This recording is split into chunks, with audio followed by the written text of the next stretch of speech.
My research vessel slices through the void, a gleaming carbon fiber needle against the obsidian sweep of the Perseus Gap. I'm Sarah Fawcett, Starship Drive designer on sabbatical from my lab and knee-deep in fieldwork. Today I'm running the final measurements on deep space subspace waves and their effect on slipstream engines, my specialty. After this, I head back to Titan Station and a proper bed. From the outside, my ship, the Dunraven, looks like a forgettable working freighter, low-value cargo hauler. Nothing to see here.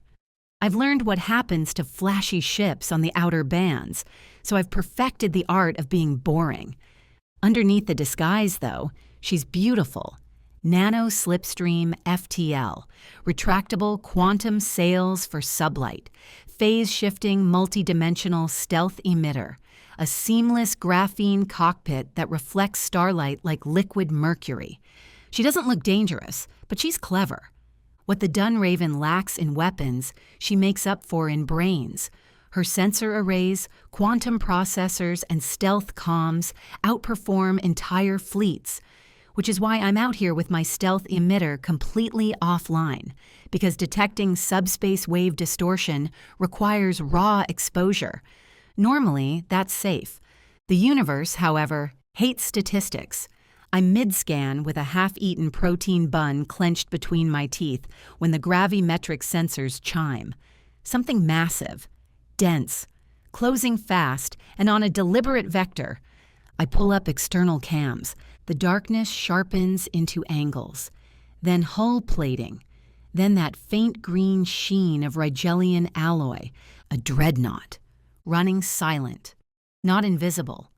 Crap, I mutter, finishing the bun. I initiate engine and stealth startup, already knowing it won't matter. The dreadnought will be on me long before my systems are fully online. So while the Dunraven continues drifting innocently, I prepare. Step 1. Liquid energy.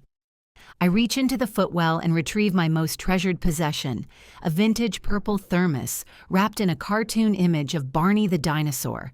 It belonged to my great-grandmother, Nana.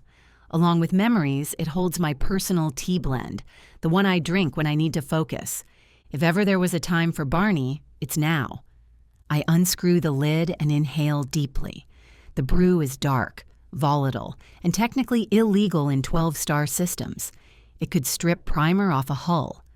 I pour a cup and take a slow, deliberate sip. Then I pull up specs on the incoming dreadnought, and I smile. Being a ship designer, amateur hacker, and incurable lover of Easter eggs is a dangerous combination for everyone else.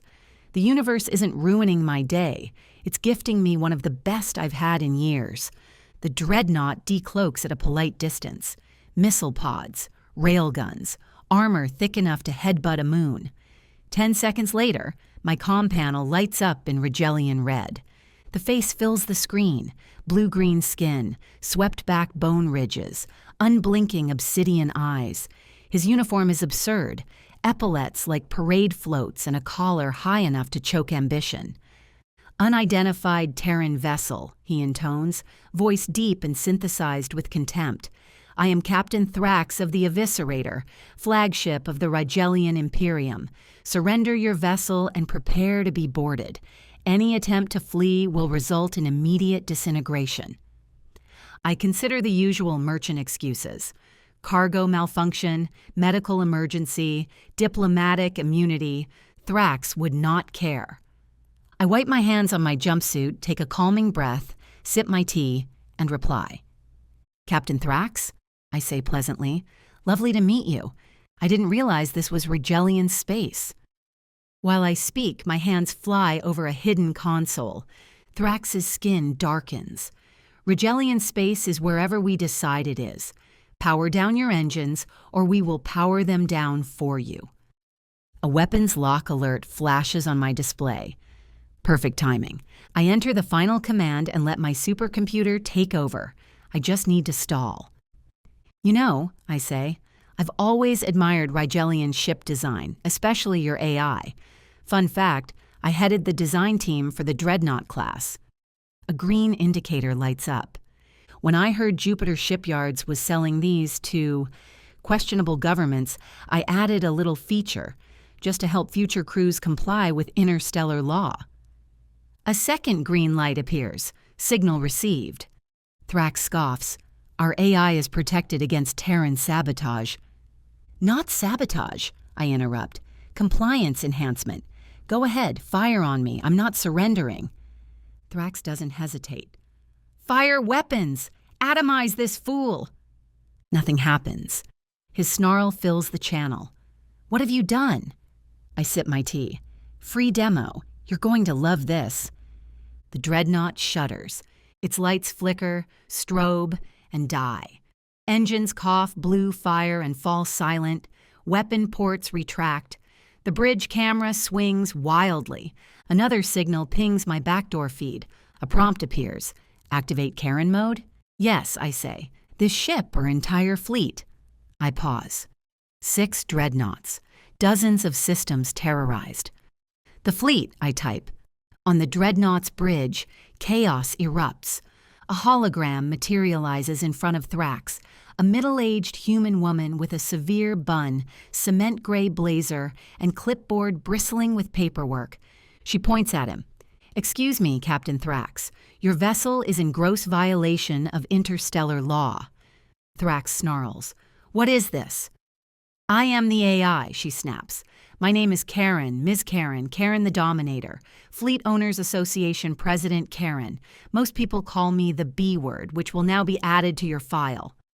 She doesn't pause. Improper approach vector. No transponder, unlicensed munitions. I am reporting you to 12 regulatory agencies. An ensign attempts an override and gets static fried. Karen turns. That's a fine. Do I need to call the authorities? Because I will. Thrax trembles with rage. I sip my tea and grin.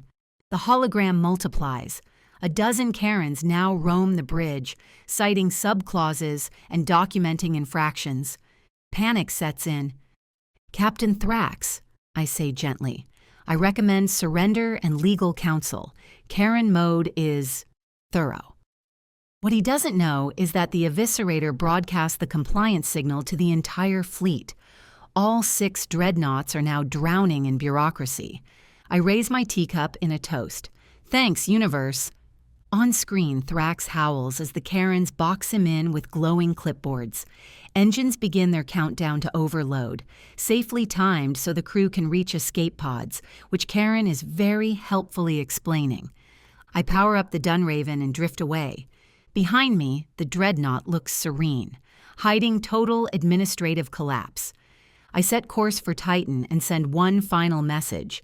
Enjoy Karen mode. I finish my tea, stow my Barney thermos, recline my seat, and head home.